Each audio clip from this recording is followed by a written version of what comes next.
Labas vakaras. Eteryje Alytaus regioninės televizijos laida Kultūros aidai. Šįsyk pakviesime į naujose Loretos galerijos patalpose eksponuojamą dailininkės Aušros Deltuvienės parodą. Prisiminsime muziejų nakties renginius, užsuksime į viešąją įstaigą Mūsų atgaiva. Svečiuosimės Alytaus rajono gausiose šeimose ir pasidžiaugsime Birštono karališkosios rezidencijos tarptautiniu pripažinimu. Tradicinė šeima – tėvas, mama, bent 3 vaikai. Yra daug gražių pavyzdžių, kai vaikus augina vienas tėvas ar viena mama. Svarbu, kad suprastume, jog auginti vaikus yra Dievo dovana, kad mūsų išlikimo ir gyvasties klausimas yra sveikos lietuviškos šeimos. Taip kalbėjo Alytaus rajono meras tarptautinės šeimos dienos išvakarėse, lankęsis rajono gausiose šeimose. Tarptautinės šeimos dienos išvakarėse Alytaus rajono savivaldybės valdžios atstovai lankėsi rajono gausiose šeimose. Meras Algirdas Vrubliauskas ir savivaldybės administracijos direktorius Aurimas Truncė aplankė Alovės kaime gyvenančią Marijoną Micevičienę, kurią savivaldybės siūlymu prezidentas Valdas Adamkus už užaugintus ir gerai išauklėtus vaikus, 5 dukras ir 4 sūnus apdovanojo ordinu už nuopelnus Lietuvai. 88 metų moteris pasitiko savivaldybės vadovus ir nuoširdžiai džiaugėsi jų viešnage. Pasak moters, dabar auginti vaikus lengva. Kai auginau aš, buvo sunku. Pagimdžiau 10 vaikų, vienas mirė mažas. Su liūdesiu skaudžias gyvenimo akimirkas prisiminė Marijona Micevičienė. Moteris suskaičiavo, turinti 18 anūkų. Ko reikia, kad būtų laiminga šeima? Kad mylėt šeimų, vaikus. O jei nemylės, tai gal jų ir nebus.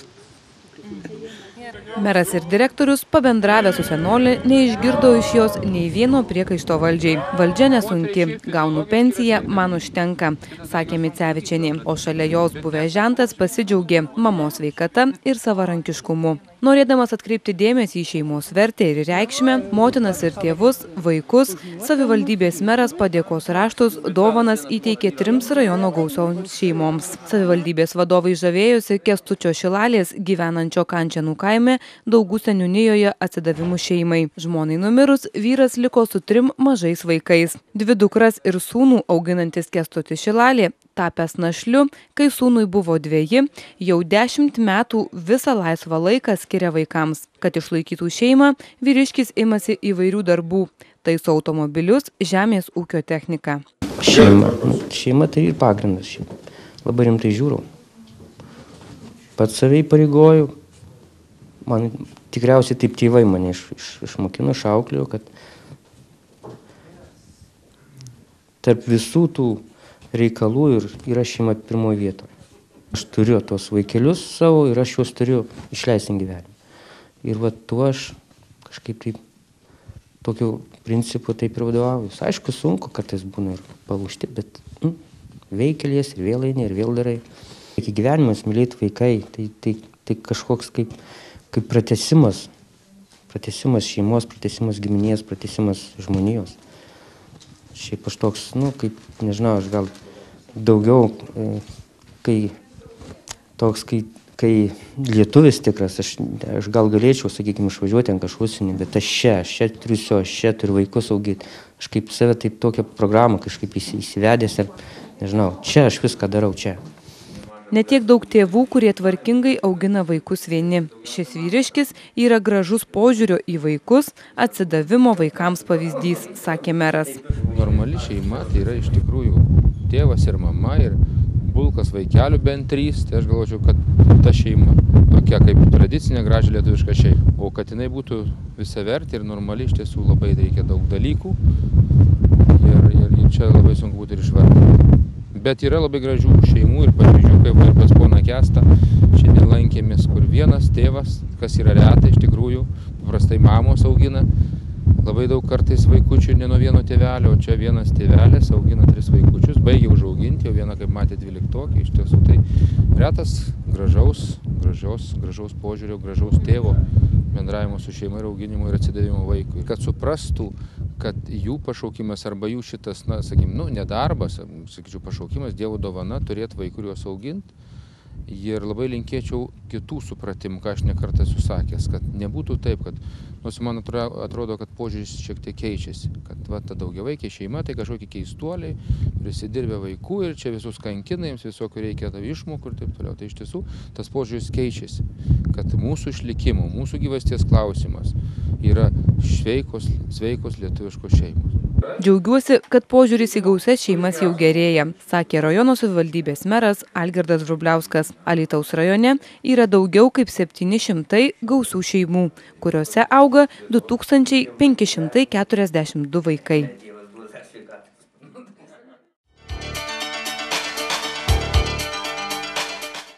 Tapybos fantazijos ir realybės. Tokiu pavadinimu atidarytoje parodoje kiek kitokios jaunos merginos kūryba. Jos šviesus vidinis pasaulis. Viešojoje įstaigoje Mūsų atgaiva, teikiančioje dienos socialinę globą sutrikusio intelekto ir neįgaliems asmenims, atidaryta Alvijos Liutitanskaitės tapybos darbų paroda. Tapybos fantazijos ir realybės. Įstaigos direktorė Sabina Bitinienė, parodos autorė Alvija ir jos kūrybos darbus apibūdino pačiais gražiausiais žodžiais. Tai nuostabus vaikas, jeigu taip galima įsireikšti. Protinga, gabi, be galo darbšti ir pareiginga, o tai yra labai, labai svarbu gyvenime. Dėkoju jos mamai, šeimai, iš tikrųjų turinčią tokią puikią Alviją. Ir linkiu jai ko geriausios sėkmės ir kloties. Jūs apžiūrėsite juos darbelius ir pamatysite, kad kiekviename darbelėje įdėta kruopelytė jos širdies. Pažiūrėkit, kokios spalvos, šviesios, gražios. Jos širdis tokia. Pasak Alvijos mamos Daivos Gudzinevičienės, nors jos dukra šią įstaigą pradėjo lankyti tik nuo vasario mėnesio, bet rezultatai jau seniai pranoko lūkesčius. Čia yra tik tai gėris, meilė, vaikų užimtumas, na aišku, kaip galima pavadinti jau pilnametį vaiką, bet jis yra vis tiek mano vaikas. Ir džiaugiuosi tikrai, kad būtent šiuos vaikus šioje įstaigoje lavina įvairūs mokytojai, su jais užsiima, atranda įvairių gabumų. Čia dirbantis mokytojai Alvijai esą padėjo atsiskleisti ne tik tapyboje. Mokykloje pradėjo muzikuoti, nes jinai yra neprigirdintis vaikas ir rado galimybę mokytojai ją pradėti muzikos instrumentais groti. Tai yra labai didelis man džiaugsmas, laimė, kad toks vaikas gali daryti ir tokius dalykus kaip muzika, kaip piešimas, kaip vaidyba, vaidinimai ir visa kita. Pasak dailės mokytojos Ilonos Kalibatienės, šios įstaigos ugdytiniai itin kūrybiški. Reikia tik sugebėti juos atskleisti. Čia tie vaikai susirenka, aišku, jie tokie truputį savotiški, sakykim taip. Bet jie gal kaip tik ir labiau mėgsta piešti, labiau mėgsta lipdyti, jie galbūt net nelabiau siekia rezultato ir kažkokių laimėjimų. Tiesiog jų gyvenimo būdas, o atrasti, aišku, pamokyti kažkokią techniką, parodyti, kiekvienam reikia padėti atsiskleisti. Vieniem pavyksta labiau, kitiem mažiau. Aišku, irgi yra ir gabesnių, mažiau gabių gal. Alvija Liutitanskaitė esą gabi ir darbšti mokinė. Būtent Alvija, jinai ir išsiskiria, jinai savo matymų, savo pajūtimų, savo spalvinių pojūčių, spalvų deriniais, ieškojimais ir tokiu atkaklumu ir darbštumu. Ir aišku, aš jai parodžiau kai kurias technikas naujas, jinai galbūt jų nežinojo paprasčiausiai, bet labai greitai įsisavino, labai greitai pradėjo pati dirbti ir aš čia dirbu tik tai 2 dienas, bet būna ateinu ir jau jinai būna kažką tai parodžiu savarankiškai padarius, tiesiog pasitarti, ar taip gerai, ar taip galbūt anaip reikėtų daryti. Ir iš tikrųjų yra mergaitė labai atkakli ir labai gabi ir, kaip sako, Dievo drėbtelta tikriausiai. Labai smagu, kad jinai nebijo, kad netingi, neužsiima kitais dalykais. Šiame moderniame centre, teikiančiame dienos socialinės globos paslaugas sutrikusio intelekto ir neįgaliems asmenims, parodos bus organizuojamos pastoviai. Mes pastebim, kad mūsų ir vaikai, ir jaunuoliai tam tikroms sritims yra be galo gabus. Ir mes juos skatinsim, kad jų tas kūrybiškumas išsilietų jų darbeliuose.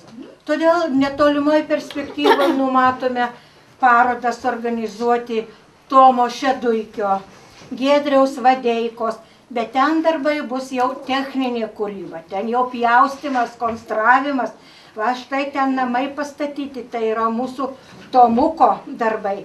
Ir mes irgi čia toj vietoje padarysim jų parodą. O dar tolimesnės perspektyvos ir mūsų kitų vaikų, tie, kurie ką nors sugeba, kad mes jiems dvasią pakeltumėm, nuotaiką pakeltumėm, padarysim jų parodėlę. Va štai Linutės padarysim parodėlę, kadangi Dainiaus Vazamblausko, kadangi Linutė, tai suprantat, va, suka, tuos popieriukus susuka ir gaunasi labai gražus paveiksliukai. Tai viskas dar vaikai ir gerbiami svečiai ateityje. Viešosios įstaigos Mūsų atgaiva sodelyje gegužės 22 dieną nuo 14 valandos vyks neįgaliųjų kūrybinės dirbtuvės.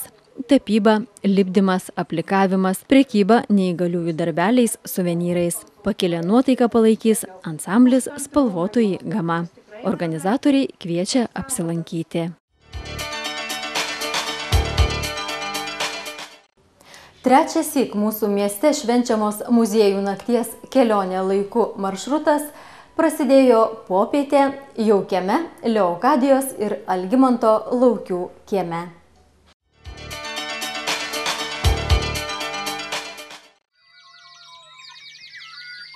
Alytaus kraštotyros muziejus jau 3 metai prisijungia prie Europos muziejų bendruomenės ir švenčia muziejų naktį. Praėjusį šeštadienį vykę renginiai prasidėjo prie Leokadijos Laukienės, įsteigusios ir puoselėjančios savo mamos žinomos keramikės Julijos Baranauskienės muziejų namų kiemelio. Popietės pavadinimas 3 švieselių pokalbis pasirinktas pagal 1971 metais Julijos Baranauskienės parašytą poemą apie balaną, žvakę ir žibalinę lempą. Karalius matyti, jūs užmigdyti, visur pabuvoti, daug ką sužinoti.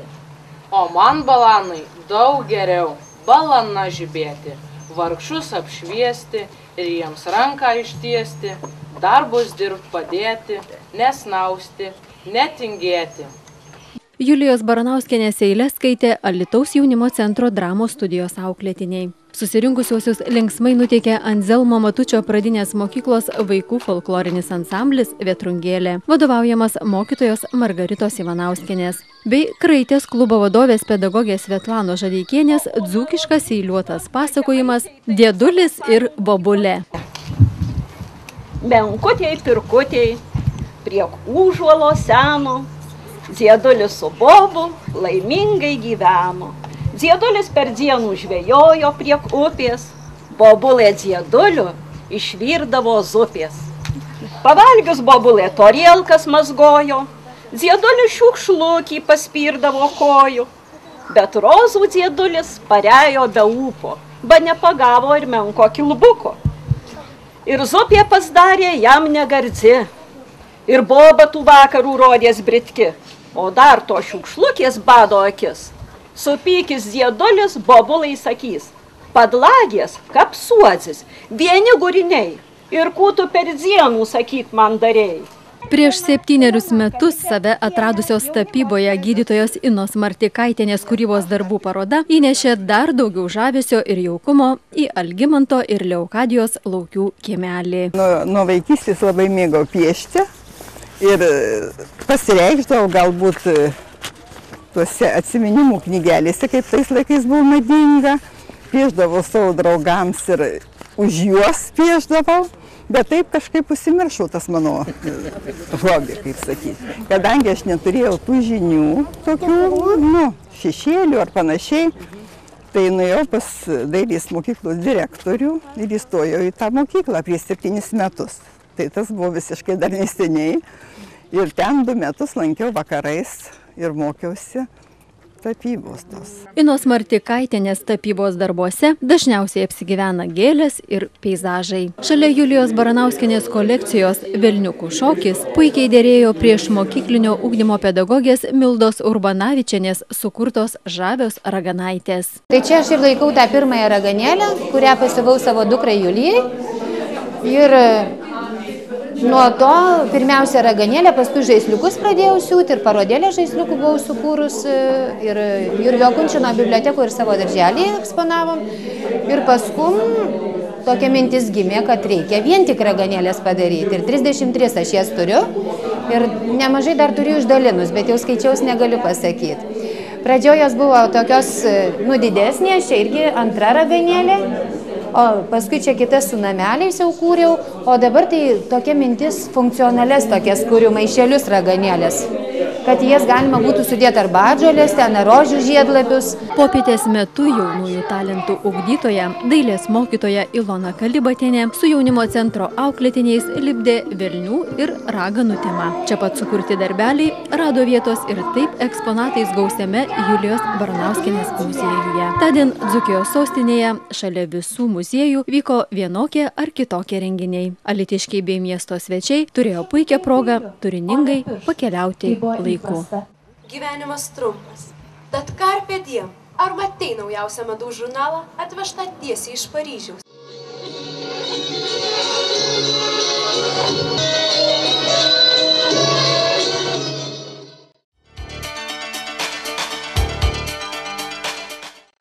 Dailininkės Aušros Deltuvienės tapyba ant šilko ir keramika žiūrovus kviečia į pavasariškai šiltą, nuotaikingą ir plevenančią įvairiomis spalvomis ekspoziciją. Gelmėje toks parodos pavadinimas vedžioja tarp autorės darbų ir verčia ieškoti prasmės. Loretos galerijoje atidaryta Aušros Deltuvienės tapybos ant šilko ir keramikos darbų paroda, kurioje menininkė naudodama senąją rytų techniką trumpas gamtos akimirkas perkelia į ilgaamžės šilko drobės. Loretos galerijoje, kaip žinote, parodas organizavo Naujojoje gatvėje 48A. Parodų eksponavimas persikėlė į kitas patalpas Jaunimo gatvėje 20. Naujojoje gatvėje 48A liko galerijos veikla taip pat, ten galima irgi įsigyti keramikos ir kitų dirbinių, bet galite užsukti ir į naują mūsų dabartinę vietą Jaunimo gatvėje 20. Šioje mini patalpoje, mini galerijoje atidarymo proga mes pristatome Aušros Deltuvienės kūrybinių darbų parodą Gelmėje. Taigi maloniai kviečiame šį mėnesį apsilankyti. Aušra Deltuvienė jau nuo jaunystės pasirinkusi menininkės kelią yra išbandžiusi tapybos, keramikos, tekstilės technikas, o studijų laikais ypatingai pamėgo lipdyti iš molio. Prienietė dailininkė kūryba užsiema jau 20 metų. Iš tikrųjų, pradėjau jau kūrybiškus darbus daryti, aš jau studijuodama Šiaulių pedagoginiam universitete, dailės fakultete. Ir galbūt pirmiausia tai, kad aš šiandien eksponuoju ne tik šilką ir keramiką, bet iš tikrųjų visas mano kūrybinis darbas yra prasidėjęs nuo keramikos. Būtent pirmieji darbai keramikos ir aš tiesiog su jais gana ilgai gyvenau ir atsirado ta tokia graži naujovė, tas lengvas tapimas ant šilko, kuris mane labai senai traukė. Dailininkė pasakojo, jog prieš 4 metus po pirmojo bandymo viename kūrybos seminare tapyti ant šilko, ji esą užsidegusi didžiuliu noru atskleisti savo kūrybinius sugebėjimus būtent šioje subtilioje iš tekančios saulės šalies atkeliavusioje meno šakoje. Pastaraisiais metais tapyba ant šilko tapo Aušros širdies atgaiva, jos kūrybinių ieškojimų keliu. Tapiau ir piešiau akvarelę ant popieriaus. Paprasčiausiai ant popieriaus liedavau ir buvo tikrai keletą darbų ir parodą esu dariusi. Ir tiesiog dabar išėjo tai, kad baltą popierių pakeitė šilko plokštuma, pats šilko baltumas. Ir tiek, kad ant šilko iš tikrųjų net lengviau ir smagiau liejasi tos spalvos. man pačiai bent jau. Ir tik tiek, kad galbūt pasikeitė truputį pats piešinys, nes turi pirmoje eilėje padaryti tą tokį grafišką piešinį guta ir po to lieti dažus. Tai ką akvareliai tai yra nebūtina, pieši piešinį iš karto. Tai čia truputį tokias techninės galimybės, kurios šiek tiek riboja, šiek tiek keičia piešinį, šiek tiek jisai galbūt stilizuotas gaunasi tas piešinys. Tapybos ant šilko menas labai artimas jausmams, todėl dekoruojant audeklą galima išreikšti subtilų gėlės žiedo prasiskleidimą, lapų šlamėjimą, šypseną, jaukumą, ryto aušrą ar dienos saulę. Kaip ir senovės Japonijoje, savo paveiksluose dailininkė dažniausiai naudoja gamtos motyvus. Vaizduojamas gėles autorė dažniausiai piešia iš natūros, stebi jas prasiskleidžiant ir nuvystant. Ar tai būtų keramika ar tapyba, ant popieriaus ar šilko, dailininkės kūryboje vyrauja įvairiausių augalų motyvai. Iš tikrųjų, tai daugiausiai augalai, gėlės, kažkokie maži gyvūnai. Dabar paskutiniu metu tai labai maloniai apsigyveno mano darbuose laumžirgis, taip netikėtai, bet jisai, žiūriu, man labai visur tinka. Tai dabar aš čia tik šioj parodoj, nėra pas mane paukšteliai dar atsiranda, plaštakės atsiradusios tiesiog darbuose. Na, žinoma, daugumoje gėlių motyvas ir augalų, todėl kad aš ir keramikoje taip pat. Ir dabar keramikos darbai, kurie yra, taip pat yra ir gėlės, ir netgi gavusi kiti darbeliai, tai tokios net vazelės gyvom gėlėm, kaktusiukam, tiesiog toks, jau kažkaip tai man taip yra turbūt pačiai smagiausiai daryti. Analizuoti, stebėti, kaip ta gėlė skleidžiasi, labai daug darbų darau iš natūros, tiesiog pasimerkiu ir stebiu, kaip tas augalas keičiasi, jis tarp kitko labai įdomiai, jisai ir skleidžiasi, ir vysta, ir nubyra. Ir labai kiekvieną momentą, jeigu spėtum užfiksuoti, tai labai atrasti gali gražių ir spalvų, ir tų augalų siluetų. Šilko tapybos darbai sudaryti iš 2 sluoksnių. Šilką dengiantis permatomas šifonas sudaro gilumos ir rūko įspūdį. Matyt, neatsitiktinai paroda ir vadinasi gelmėje. Gelmę aš bandžiau šį kartą pavaizduoti gelmę 2 sluoksniuose. Tai būtent, kai yra čia tapyta ant šifono ir ant šilko. Šifonas leidžia tam padaryti momentą, kad jis persimato.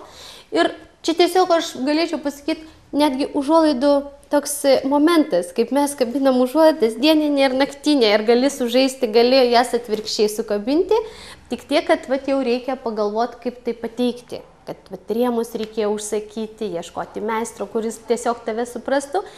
O po to, iš tikrųjų, šilką aš dar varstau, kad jisai, norėtųsi, kad jis būtų permatomas, norisi to piešinio tokio skaidrumo, netgi dar jisai, iš tikrųjų, jeigu pakabini ant lango ar kai keičiasi dienos, tas būtent momentas ir tas piešinys keičiasi. Vakariais vienaip atrodo, dieną kitaip. Dailininkė savo darbų parodą Dzūkijos sostinėje pristato pirmąjį kartą. Nors pavienių jos darbų pastovus Loretos galerijos lankytojai galėjo matyti ir žinoma įsigyti ir anksčiau. Įvairios srities menininkų parodos Loretos galerijoje bus eksponuojamos pastoviai. Čia galima ne tik pasigrožėti unikaliais kūrybos darbais, bet ir pradžiuginti savo artimuosius ar draugus vienetiniais meno kūriniais. Šiuose patalpose, gerbiami alytiškiai, jūs galite rasti gražius keramikos dirbinius, tapybą ant šilko paveiksliukus, įvairius kitus paveiksliukus, taip pat galite įsirėminti veidrodžius, fotografijas, paveikslus, ką tik širdis geidžia, galbūt iš kelionių parvežtą mielą suvenyrą. Ir taip toliau mes tiesiog profesionaliai jums padėsime rėminimo paslaugų sferoje taip pat.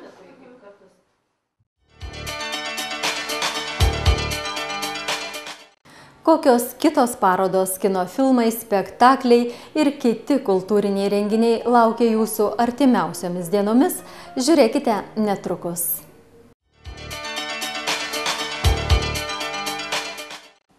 Gegužės 20 dieną 16 val. Profesorė dr. Laima Šinkūnaitė Alytaus kraštotyros muziejuje skaitys paskaitą Šventas Brunonas Kverfurtietis ir Lietuvos vardo tūkstantmetis. Antano Jonyno memorialinio muziejaus sodelyje gegužės 27 dieną 17:30 min. Rengiama poezijos pavasario šventė. Tasai sunkus namų tuštumas. Gegužės 21 ir 28 dienomis Alytaus miesto teatro galerijoje Mažoji foje veikia 6. dailės ugdytojų tapybos darbų paroda N. Gegužės 21 ir 28 dienomis 18 val. Alytaus miesto teatre premjerinis spektaklis roko opera Žuvų piemuo. Režisierė Dalia Kimantaitė. Gegužės 23 dieną 14 val. Kolektyvo Dzūkų versmė 10 metų jubiliejaus koncertas Alytaus miesto teatro Mažojoje salėje. Neįtikėtino populiarumo, įvertinimo Lietuvoje ir visame pasaulyje sulaukęs miuziklas Paryžiaus katedra gegužės 22 dieną 18 val. Bus rodomas Alytuje. Kultūros ir komunikacijos centro sienas drebins talentingiausi Lietuvos atlikėjai.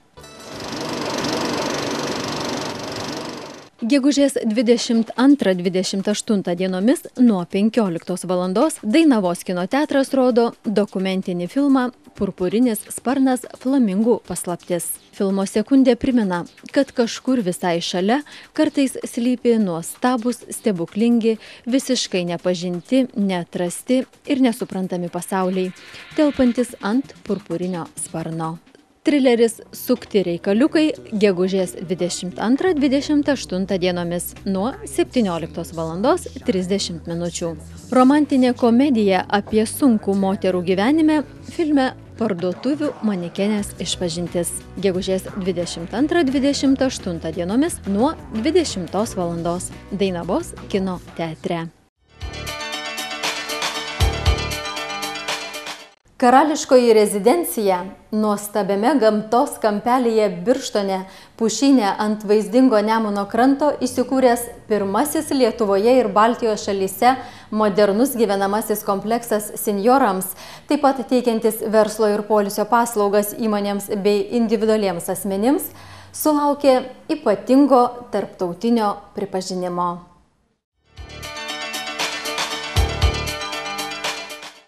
Birštono karališkoji rezidencija, modernus privatus gyvenamasis kompleksas senjorams, taip pat teikiantis ambulatorinės reabilitacijos, sanatorinio gydymo ir sveikatinimo paslaugas plačiai publikai, tapo pirmąją Lietuvos įstaigą, kuriai suteiktas tarptautinis Europe Spa Med sertifikatas, liudijantis, kad čia teikiamos paslaugos atitinka ES šalių gydykloms keliamus reikalavimus. Europe Spa Med sertifikatas, kurį įsteigė Europos kurortų asociacija, įteiktas per šios tarptautinės organizacijos 14-ąjį metinį kongresą.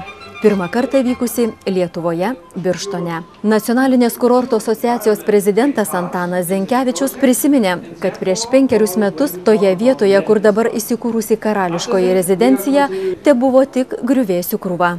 Tačiau įsikūrusi įstaiga pakeitė aplinką. Jis pasidžiaugė, jog gautas Europe Spa Med kokybės sertifikatas yra pirmasis Baltijos šalių regione. Karališkosios rezidencijos vadovas Vaclovas Kontrauskas teigė, jog jo valdomai įstaigai įteiktas pirmasis Lietuvoje Europe Spa Med kokybės sertifikatas ne tik suteikiantis galimybių plėstis, bet ir skatinantis prisiimti didelę atsakomybę. Šis ženklas yra puikus mūsų pastangų ir sunkaus darbo siekiant būti tarp Europos geriausiųjų įvertinimas. Pasidžiaugė Vaclovas Kontrauskas. Faktiškai, kad jie gauti, tai buvo didelis mūsų užsispyrimas ir, žodžiu, reikėjo išties labai daug ką nuveikti. Aš tik tai galiu pasakyti tokią mažą detalę, kad ponas Kurtas von Štörchas, reiškia, uždavė mums 700 klausimų specializuotų. Ir praktiškai kiekviena smulkmena, ar tai būtų sandėlių ūkis, ar tai būtų kambariai, ar tai būtų medicinos, reiškia, patalpos, ar tai būtų baseino, spa zona, žodžiu, reiškia, tiesiog buvo labai preciziškai tikrinama. Ir aišku, kad, kaip jis man pats sakė, jis, aišku, nesitikėjo, kad ras tą, ką jis rado. Praėjusių metų rudenį Europos kurortų asociacijos ekspertai atliko išsamų karališkosios rezidencijos veiklos auditą ir konstatavo, kad tai aukštus standartus atitinkanti įstaiga, ypač apgyvendinimo ir infrastruktūros požiūrių.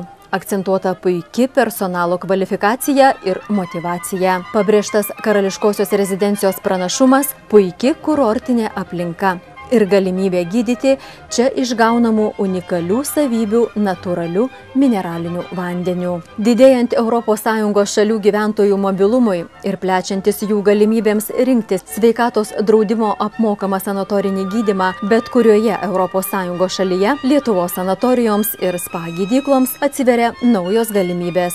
Šioje situacijoje įstaigos turinčios tarptautinius standartus liudijančius sertifikatus įgaus konkurencinio pranašumo sparčiai augančioje sveikatos turizmo sanatorinio gydymo rinkoje. Karališkoji rezidencija turinti moderniai įrengtą sveikatingumo ir spa centrą teikia suaugusiųjų ambulatorinės reabilitacijos paslaugas judamojo atramos aparato pažeidimų bei nervų sistemos ligoms gydyti.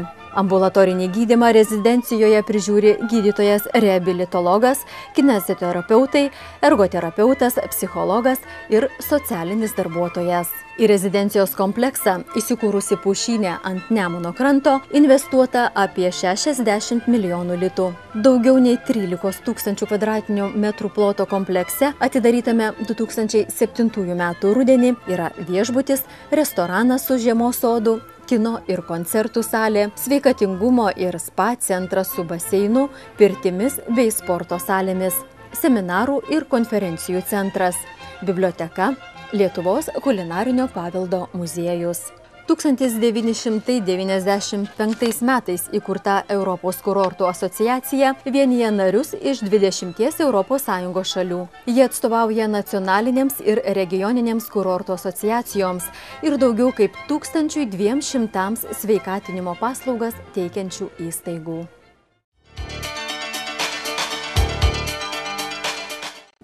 Šiandieną tiek. Smagaus vakaro ir turiningo savaitgalio. Sudie.